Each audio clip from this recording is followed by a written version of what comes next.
ನಾದ ಶಾರದೆಯ ಅಂಶ ದೈಹಿಕವಾಗಿ ನಮ್ಮ ಜೊತೆ ಇಲ್ಲ ಅಂತ ಹೇಳಕ್ಕೆ ಇಷ್ಟಪಡ್ತೀನಿ. ಬಟ್ ನಾನು ಹಾಡಿದಂಥ ಮೊಟ್ಟ ಮೊದಲನೆಯ ಯುಗಳ ಗೀತೆಗಳ ಒಂದು ಅವಕಾಶಗಳು ನನಗೇನು ಸಿಕ್ತೋ ಅದರಲ್ಲಿ ಪ್ರಮುಖವಾಗಿ ಜಾನಕಿ ಅಮ್ಮ ಜೊತೆ ಹಾಡೋ ಸೌಭಾಗ್ಯ ನನಗೆ ಸಿಕ್ತು. ಕನ್ನಡದಲ್ಲೂ ಇರ್ಬೋದು, ತಮಿಳಲ್ಲಿರ್ಬೋದು. ಅಲ್ಲ, ಬರೀ ದೇಹ ಮಾತ್ರ ನಮ್ಮನ್ನು ಎಲ್ಲರೂ ಬಿಟ್ಟು ಹೋಗಿದೆ ಅಂತ ಹೇಳಕ್ಕೆ ಇಷ್ಟಪಡ್ತೀನಿ. ಆದರೆ ಅವರ ಸಂಗೀತ, ಅವರ ವಿದ್ಯೆ, ಅವರ ವಿನಯತೆ ಅದಷ್ಟು ಕೂಡ ಶಾಶ್ವತವಾಗಿ ನಮ್ಮೆಲ್ಲರ ಹೃದಯಗಳಲ್ಲಿ, ಮನಸ್ಸಲ್ಲಿ ಸದಾಕಾಲ ಇರುತ್ತೆ, ಉಳಿಯುತ್ತೆ ಅಂತ ನಾನು ನಂಬಿದ್ದೀನಿ. ಹೇಳೋ ಅವಶ್ಯಕತೆಯೇ ಇಲ್ಲ ಆ್ಯಕ್ಚುಲಿ ಹೇಳಬೇಕು. But we have truly lost one of India's best ever singers, and ಅವರ ಪ್ರತಿಭೆ ಬಗ್ಗೆ ಏನು ಹೇಳೋದು, it is like most effortless. ಅಂದರೆ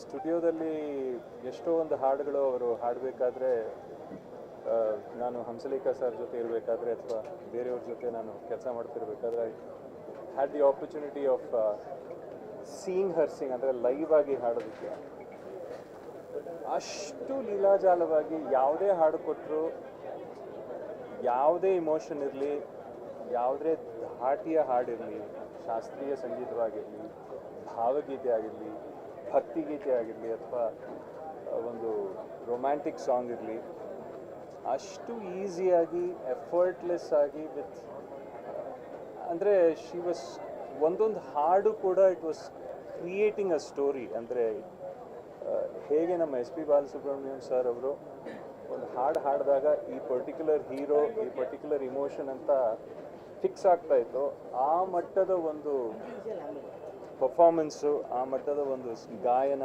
ಅವರಲ್ಲಿತ್ತು. ಆ್ಯಂಡ್ ಅವ್ರು ಹಾಡದೇ ಇರೋ ಭಾಷೆನೇ ಇಲ್ಲ. She has Sung in all languages. ಭಾರತದಲ್ಲಿ ಎಷ್ಟು ಭಾಷೆಗಳಿದೆ ಅಷ್ಟು ಭಾಷೆಗಳಲ್ಲಿ ಹಾಡಿದ್ದಾರೆ ಅವರು. ಅಂಥ ಆ್ಯಕ್ಚುಲಿ ನಮ್ಮ ಪುಣ್ಯ, ಅವರು ಕೊನೆಗಾಲಿ ಟೈಮಲ್ಲಿ ಇಲ್ಲಿ ನಮ್ಮ ಮೈಸೂರಲ್ಲಿ ಬಂದು ನೆಲೆಸಿದ್ದು ಅದು ನಮ್ಮ ಪುಣ್ಯ ಅಂತ ಅನ್ಕೋತೀನಿ. She spent a lot of time here. So we are very lucky. ಯಾಕೆಂದರೆ ಲಾಸ್ಟ್ ಡೇಸ್ ಅವರು ಇಲ್ಲಿ ನಮ್ಮ ನಾಡಲ್ಲಿ, ನಮ್ಮ ರಾಜ್ಯದಲ್ಲಿ, ಮೈಸೂರಲ್ಲಿ ಬಂದಿದ್ದು ನಮ್ಮೆಲ್ರಿಗೂ ಅವರ ಪ್ರೆಸೆನ್ಸಿನ, ಅವರ ಒಂದು ಉಪಸ್ಥಿತಿಯ ಒಂದು ಆಶೀರ್ವಾದವನ್ನು ನೀಡಿದ್ದಾರೆ. ಸೊ ಅವರ ಆತ್ಮಕ್ಕೆ ಶಾಂತಿ ಸಿಗಲಿ. ಆ್ಯಂಡ್ ಅವರಿಂದ ಸ್ಫೂರ್ತಿಗೊಂಡ ಅನೇಕ ಗಾಯಕಿಯರಲ್ಲಿ ನಾನು ಕೂಡ ಒಬ್ಬ. So soul the rest in peace. ಕಡೆ ಭೇಟಿ ಯಾವಾಗ ಮಾಡಿದ್ದು ಸರ್? ಒಳ್ಳೊಳ್ಳೆ ಕನ್ನಡ ಆಕ್ಟರ್ಗಳು ಸರ್ ಕಡೆ ಭೇಟಿ ಯಾವಾಗ ಇತ್ತೀಚೆಗೆ, ಅಂದರೆ ಅಫ್ಕೋರ್ಸ್ ಸರಿಗಮಪ ವೇದಿಕೆಯಲ್ಲಿ ಇನಿಷಿಯಲ್ ಸೀಸನ್ಸಲ್ಲಿ ಅವ್ರ ಜೊತೆ ಜಡ್ಜ್ ಆಗಿ ಕೂತ್ಕೊಳ್ಳೋಂಥ ಸೌಭಾಗ್ಯ ನನಗೆ ಸಿಕ್ತು. ಸೊ ಆ ಟೈಮಲ್ಲಿ ಸ್ವಲ್ಪ ಒಡನಾಟ ಇತ್ತು. ಅಬೌಟ್ 3-4 ಇಯರ್ಸ್ ಬ್ಯಾಕ್ ಅಂತ ಹೇಳ್ತಾರೆ. ಯಾಕೆಂದರೆ ಅದಾದಮೇಲೆ ಸ್ವಲ್ಪ ಸೆಕ್ಲೂಡರ್ ಆಗಿದ್ದರು ಅವರು, ಎಂಜಾಯಿಂಗ್ ಹರ್ ರಿಟೈರ್ಡ್ ಲೈಫ್. ಏನು ಅದು ಒಂದು ಗುಡ್ ಥಿಂಗ್ ಏನು ಅಂದರೆ she was not like bed ridden, she didn't suffer.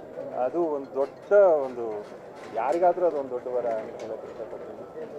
And she was enjoying Har retired life. ಅಂದರೆ ಒಂದು 100 ವರ್ಷಕ್ಕೆ, 200 ವರ್ಷಕ್ಕೆ, 500 ವರ್ಷಕ್ಕೆ ಮಾಡುವಂಥ ಕೆಲಸ ಮಾಡಿ ಹೋಗಿದ್ದಾರೆ ಅವ್ರು ಕೊಟ್ಟಂಥ ಹಾಡುಗಳು. ಸೊ ಹಾಗಾಗಿ ಅದೇ ನಾನು ಹೇಳಿದ ಹಾಗೆ ಬರೀ ದೇಹ ನಮ್ಮನ್ನು ಬಿಟ್ಟು ಹೋಗಿದೆ.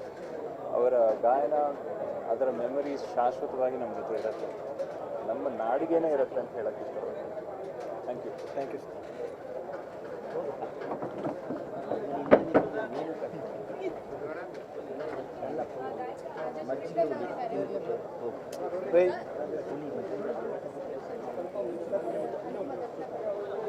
ಹೆಚ್ಚಿನ ವಿಡಿಯೋಗಳಿಗೆ ಪ್ರತಿಧ್ವನಿ ಯೂಟ್ಯೂಬ್ ಚಾನೆಲ್ ಸಬ್ಸ್ಕ್ರೈಬ್ ಮಾಡಿ, ಬೆಲ್ ಐಕಾನ್ ಕ್ಲಿಕ್ ಮಾಡಿ.